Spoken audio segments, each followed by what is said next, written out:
Diyos niyang bayan, nagpupuring mga hinirang, masayang nagdiriwang, magalak tayong lahat. Si Jesu-Cristo na buhay, nanaig sa kamatayan. Alleluia, Alleluia.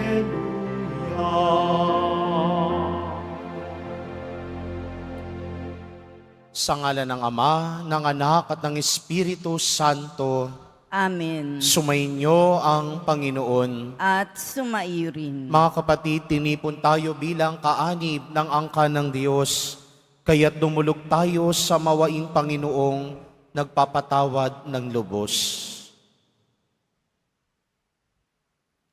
Sinugong tagapagpagaling sa mga nagsisisi, Panginoon, kaawaan mo kami.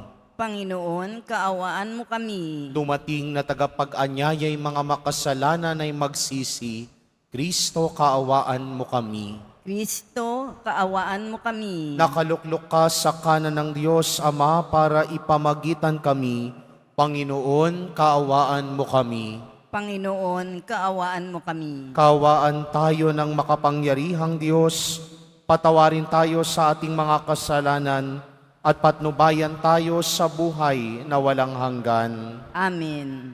Manalangin tayo.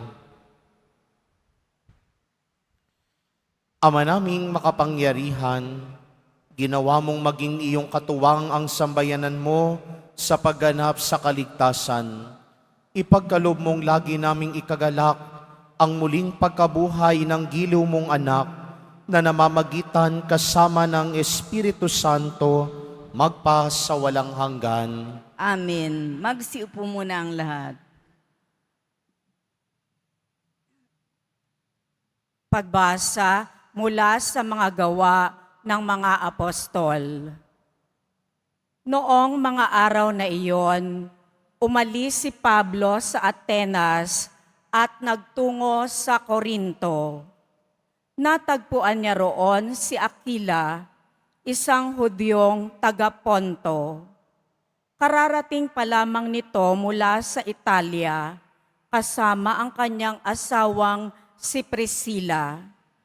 Umalis sila roon sapagkat pinalayas ni Claudio ang lahat ng Hudyo sa Roma. Nakipagkita sa kanila si Pablo at doon na nakitira sapagkat sila'y manggagawa ng tolda tulad niya. At siya'y tumulong sa kanila. Tuwing araw ng pamamahinga, nakikipagpaliwanagan siya sa sinagoga at sinikap niyang mahikayat sa pananampalataya ang lahat, maging Hudyo o Griego. Nang dumating sina Silas at Timoteo mula sa Macedonia, iniukol na ni Pablo ang buo niyang panahon sa pangangaral at pagpapatotoo sa mga Hudyo na si Jesus ang Kristo. Nang siya'y salungatin nila at laitin, pinagpag niya ang alikabok sa kanyang damit bilang babala sa kanila.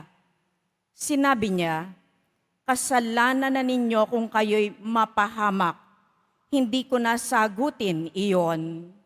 Mula ngayoy, tutungo ako sa mga hentil." Kaya't umalis siya roon at tumira sa bahay ng isang nagngangalang Tisyo Justo, isang taong may takot sa Diyos. Karatig ng sinagoga ang kanyang bahay. Si Crispo na tagapamahala ng sinagoga at ang kanyang sambahayan ay sumampalataya sa Panginoon. Sumampalataya rin naman at nagpabinyag ang marami sa mga taga-Korintong nakikinig kay Pablo. Ang salita ng Diyos. Salamat sa Diyos. Panginoong nagliligtas sa tanang bansay na hayag. Panginoong nagliligtas sa tanang bansay na hayag. Umawit ng bagong awit at sa poon ay ialay, pagkat yaong ginawa niya ay kahanga-hangang tunay. Sa sariling lakas niya at taglay na kabanalan, walang hirap na natamo, yaong hangad na tagumpay. Panginoong nagliligtas, sa tanang bansay nahayag. Ang tagumpay niyang ito'y siya na rin ang naghayag. Sa harap ng mga bansay, nahayag ang pagliligtas, ang pangako sa Israel, lubos niyang tinutupad. Panginoong nagliligtas, sa tanang bansay nahayag. Tapat siya sa kanila at ang pag-ibig ay wagas. Ang tagumpay ng ating Diyos kahit saan ay namalas. Magkaingay na may galak, yaong lahat sa daigdig. Ang poon ay buong galak na purihin sa pag-awit. Panginoong nagliligtas, sa tanang bansay nahayag. Magsitayo na po ang lahat.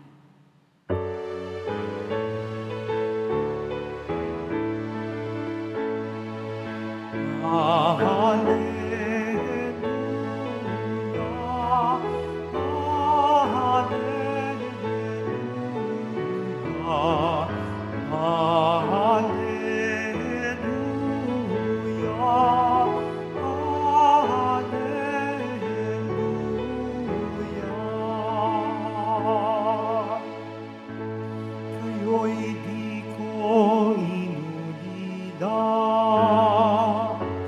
Babalik akong talaga.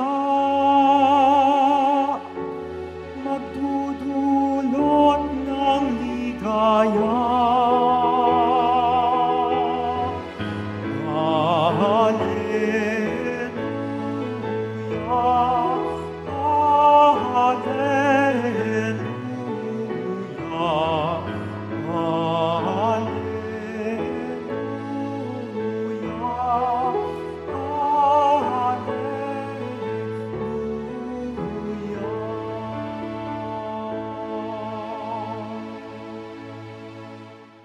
Sumainyo ang Panginoon.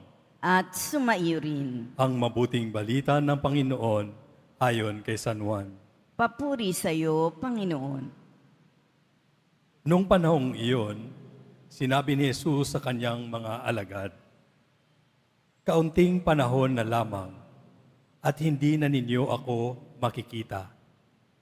At pagkaraan ng kaunting panahon pa, ako'y inyong makikita uli." Nag-usap-usap ang ilan sa mga alagad. Ano kaya ang ibig niyang sabihin? Bakit niya sinabing kaunting panahon na lang at hindi na natin siya makikita at pagkaraan ng kaunti pang panahon ay makikita uli? Sabi pa niya sapagkat ako'y paroroon sa Ama. Ano kayang ibig sabihin ng kaunting panahon na lamang? Hindi natin maunawaan. Naramdaman ni Jesus na ibig nilang magtanong, kaya't sinabi niya, "Nagtatanungan kayo tungkol sa sinabi kong, kaunting panahon na lamang at hindi na ninyo ako makikita. At pagkaraan ng kaunting panahon, ako'y inyong makikita uli. Sinasabi ko sa inyo, tatangis kayo at magdadalamhati, ngunit magagalak ang sanlibutan. Matitigib kayo ng kalungkutan, subalit ito'y magiging kagalakan." Ang mabuting balita ng Panginoon. Pinupuri ka namin, Panginoong Heso Kristo. Magsiupo muna ang lahat.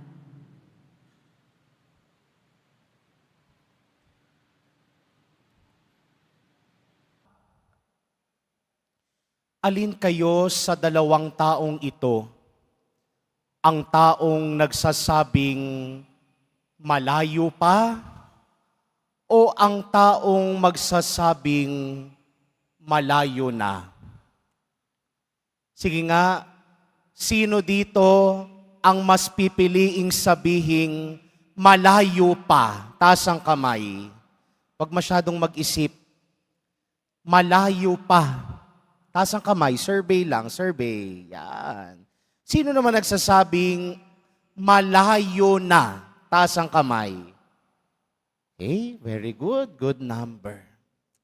Sabi nila, na sa taong tumatanggap, na sa taong dumadanas ng sandali, ang kahulugan at saysay ng pangyayari.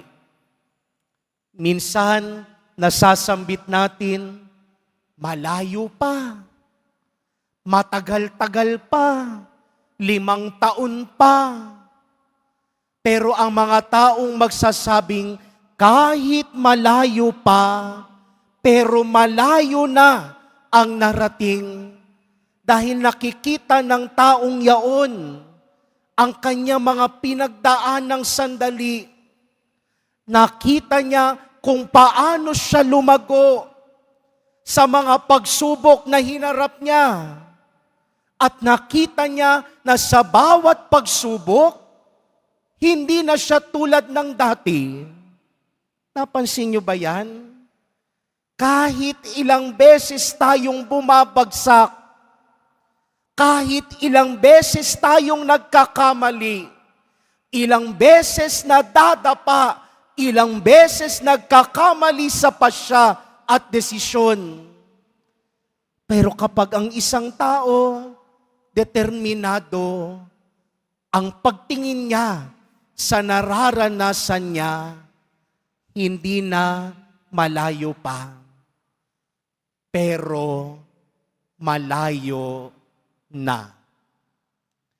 Sa Ebanghelyo, narinig natin, sabi ni Jesus sa mga alagad, kaunting panahon na lamang at hindi na ninyo ako makikita. At pagkaraan ng kaunting panahon pa, ako'y inyong makikita uli. God, it is a change of perspective. Changing of one's mindset. Ang issue dito ay hindi patungkol sa panahon. It is not just between space and time. Pero ang nais pagpatungkolan ni Jesus dito ay yung tinatawag ng mga Griego na kairos. Kaganapan ng sandali. Paano mo mabinigyang pagpapahalaga ang sandaling lumilipas? Kaya nga nang sabihin ni Jesus sa kanila, kaunting panahon na lamang. Nais niya bang sabihin na, okay, in 3 days time, mamamatay na ako, ha? Okay, next week, mamamatay na ako. Hindi yun ang gustong sabihin ni Jesus.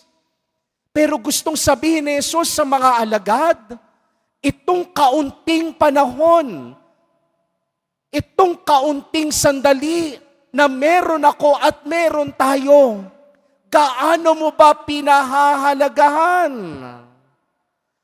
Ginagamit mo ba sa tama? O baka tinitake for granted mo? Ano ba ang natutunan mo sa kaunting sandali?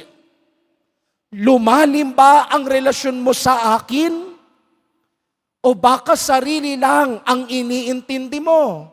Kaya hindi mo maunawaan bakit yan ang nararanasan mo. It is a changing of one's perspective and mindset. Kaya babalik ako sa unang tanong ko, sino kayo sa dalawang tao? Ang taong magsasabing malayo pa? O ang taong magsasabing malayo na? Pero tatandaan natin, hindi yan sa tagal o sa bilis ng panahon.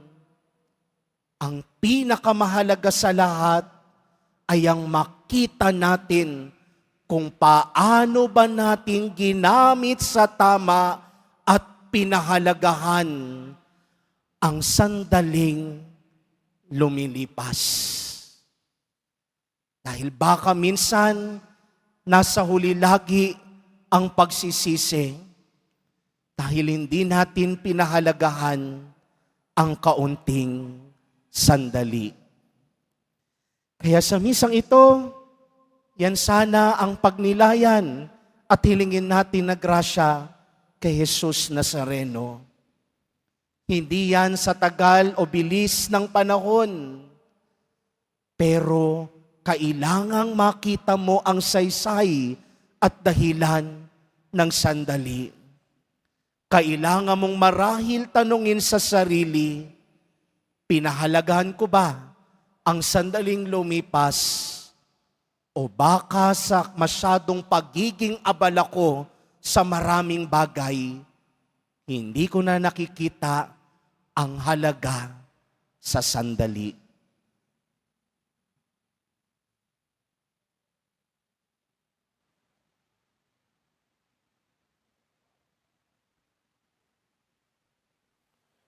Minamahal kong mga kapatid, inihahandog sa atin ng Diyos ang kanyang lakas sa mga panahon ng pangangailangan.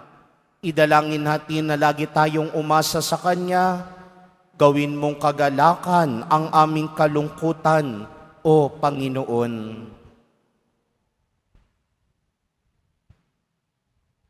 Mike.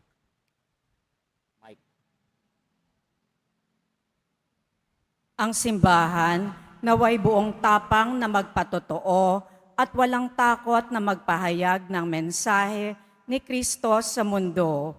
Manalangin tayo. Gawin mong kagalakan ang aming kalungkutan, O Panginoon.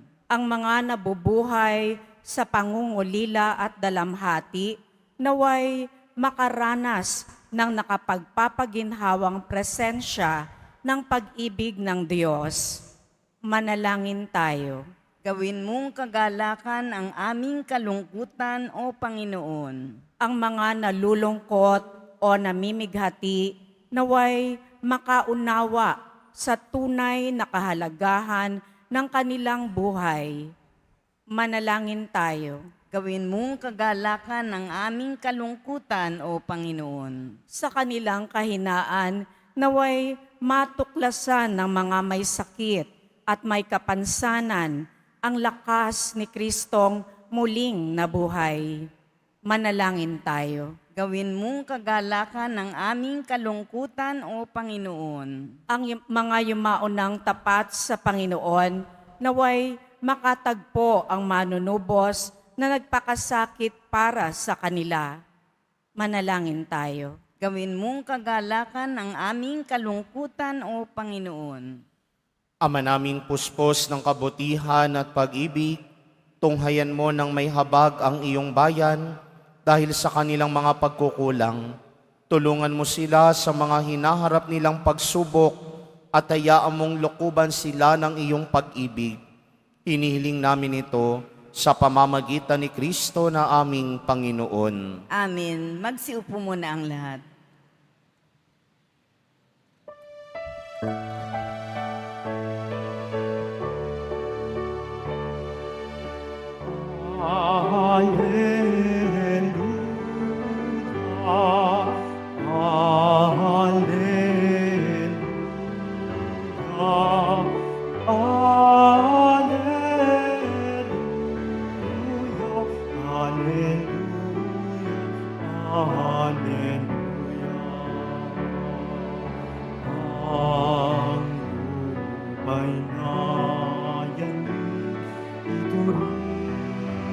Ay tumayo na ang poon ay tumindi bilang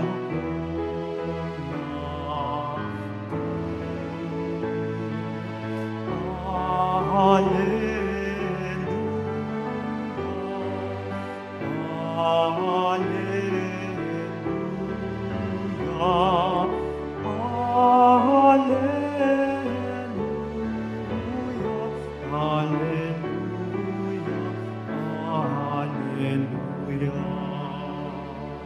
Magsitayo na po ang lahat.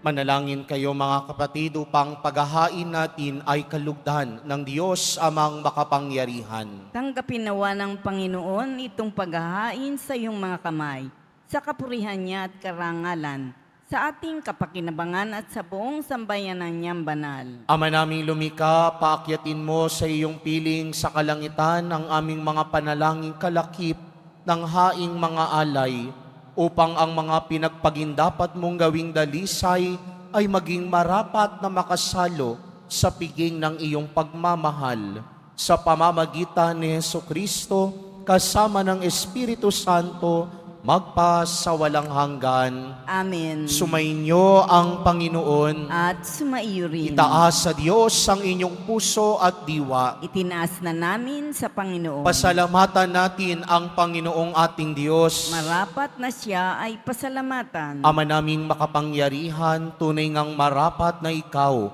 ay aming pasalamatan. Ngayong ipinagdiriwang ang paghahain ng Mesiyas, ang maamong tupa na tumubos sa aming lahat. Siya'y talagang maaasahan at ang katapatan niya sa pananagutan ay siyang bumago sa dating pamumuhay sa sangkatauhang namihasa sa pagkasalawahan. Ang danghal ng tao ay ganap na itinampok upang mamana namin sa pakikipagkapatid kay Jesus. Kaya kaisa ng mga anghel na nagsisiawit ng papuri sa iyo nang walang humpay sa kalangitan, kami nagbubunyi sa iyong kadakilaan.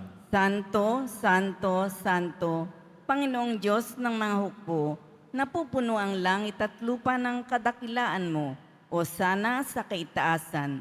Pinagpala ang naparirito sa ngalan ng Panginoon, o sana sa kaitaasan. Magsiluhod po ang lahat. Ama naming banal, ikaw ang bukal ng tanang kabanalan, kaya't sa pamamagitan ng iyong Espiritu, gawin mong banal ang mga kaloob na ito upang para sa amin maging katawan at dugo ng aming Panginoong Hesukristo. Bago niya pinagtiis ang pusang loob na maging handog, hinawakan niya ang tinapay, pinasalamatan kaniya, pinaghati-hati niya iyon, iniabot sa kanyang mga alagad at sinabi, tanggapin ninyong lahat ito at kanin. Ito ang aking katawan na ihahandog para sa inyo.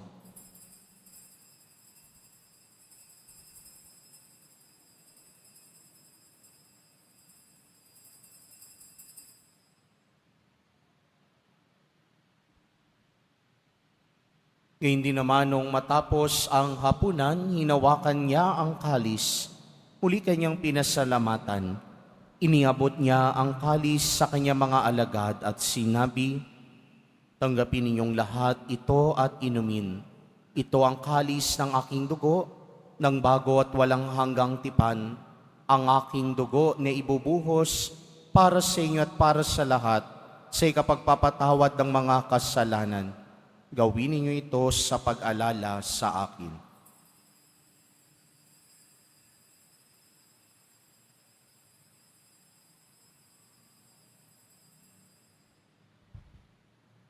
Magsitayo na po ang lahat. Ipagbunyi natin ang misteryo ng pananampalataya. Si Kristo'y namatay, si Kristo'y nabuhay, si Kristo'y babalik sa wakas ng panahon. Ama, ginagawa namin ngayon ang pag-alala sa pagkamatay at muling pagkabuhay ng iyong anak, kaya't iniaalay namin sa iyo ang tinapay na nagbibigay buhay at ang kalis na nagkakaloob ng kaligtasan. Kami nagpapasalamat dahil kami iyong minarapat na tumayo sa harap mo para maglingkod sa iyo. Isinasamo namin kaming magsasalo-salo sa katawan at dugo ni Kristo ay mabuklod sa pagkakaisa sa pamamagitan ng Espiritu Santo. Ama, lingapin mo ang iyong simbahang laganap sa buong daigdig. Puspusin mo kami sa pag-ibig kaysa ni Leon na aming Papa at ni Jose na aming Obispo at ng Tanang Kaparian. Alalahanin mo rin ang mga kapatid naming nahimlay na may pag-asang sila'y muling mabubuhay gayon din ang lahat ng mga pumanaw.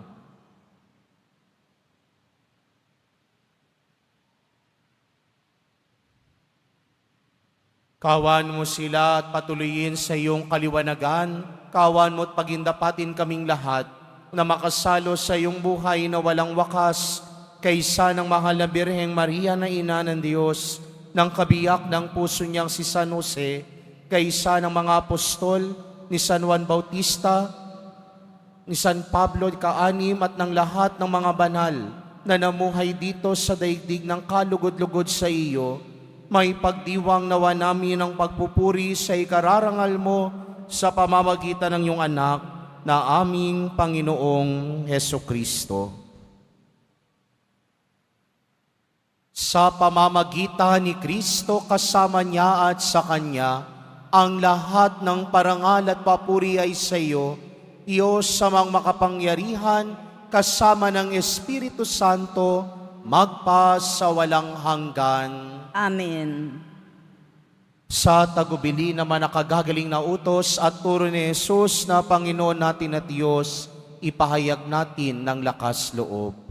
Ama namin, Sumasalangit ka, sambahin ang ngalan mo, mapasa amin ang kaharian mo, sundin ang loob mo dito sa lupa para nang sa langit.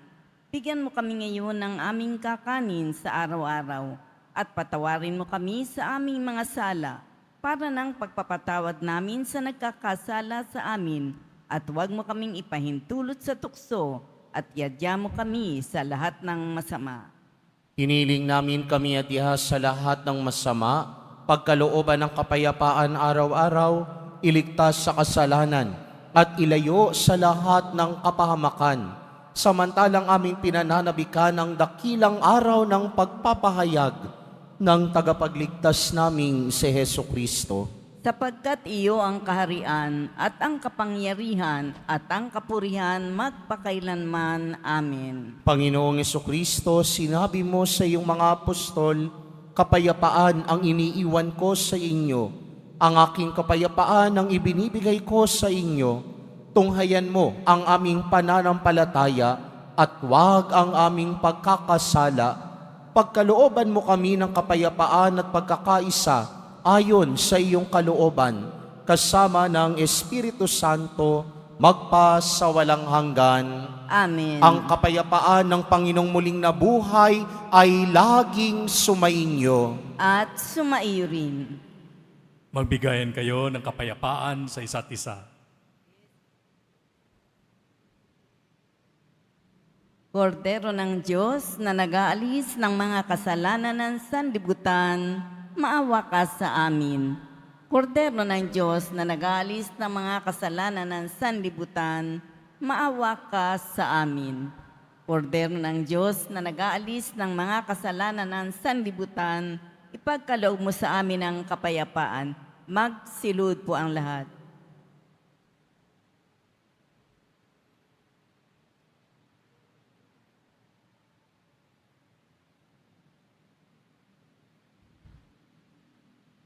Ito si Jesus, ang kordero ng Diyos na nag-aalis ng mga kasalanan ng sanlibutan. Papapalad ang mga inaanyayahan sa kanyang piging. Panginoon, hindi ako karapat-dapat na magpatuloy sa iyo. Ngunit sa isang salita mo lamang ay gagaling na ako.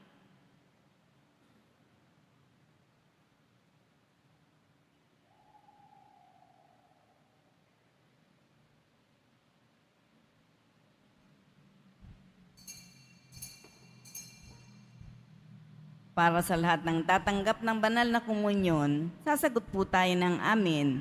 Pagkasabi ng pari o ng lay minister ng katawan ni Kristo at isubo agad sa bibig bago umalis sa harapan ng pari o lay minister. Sumunod po tayo.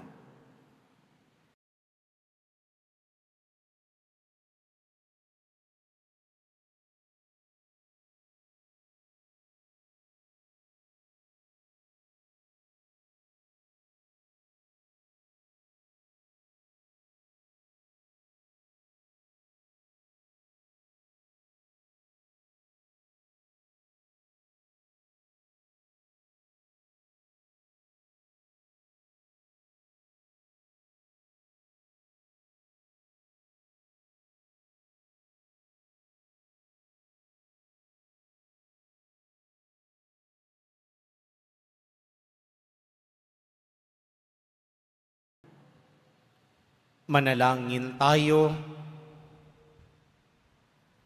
Ama naming mapagmahal, kaming pinapagsalo mo sa pagkabuhay ng iyong anak, ay papakinabangin mong lagi sa kanyang lakas bilang bungang masagana ng dulot mong pagliligtas. Sa pamamagitan niya kasama ng Espiritu Santo, magpas sa walang hanggan. Amen. Sumainyo ang Panginoon. At sumairin. Mahal na pong Jesus Nazareno, inihayag mo sa pamamagitan ng krus ang walang maliw na pag-ibig ng Diyos sa sangkatauhan. Pakinggan mo po ang kahilingan, lalo na para sa mga nangangailangan ng iyong tulong at awa. Makamtanawa namin ang iyong kasagutan na may utang na loob na tinatanaw. Basbasan din po ninyo itong mga imahen at dasalan upang lalo kaming manalangin at magtiwala. Sa pamamagitan ng bendisyon na ito, naway lalo kaming maging mapaglingkod, masunurin at tapat sa iyo, naming maluwalhating Panginoon, magpas sa walang hanggan. Amen. At pagpalain at pag-ingatan kayo lagi ng makapangyarihang Diyos, Ama, Anak, at Espiritu Santo. Amen. Humayo kayo taglay ang kapayapaan ng Pong Jesus Nazareno. Salamat sa Diyos.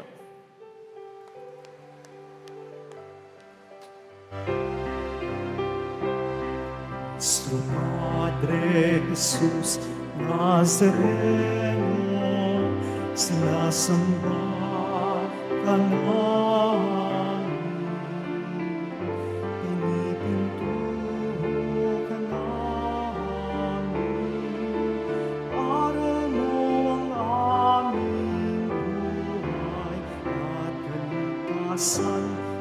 Nuestro Padre Jesús Nazareno, iligtas mo kami sa kasalanan. Ang krus mong kinamatayan ay sagisag ng aming kaligtasan. Nuestro Padre Jesus Nazareno, inarangal ka namin. Nuestro Padre Jesus Nazareno, inulwalhati ka namin. Nuestro Padre Jesus Nazareno, inarangal ka namin. Nuestro Padre Jesus Nazareno, inulwalhati ka namin.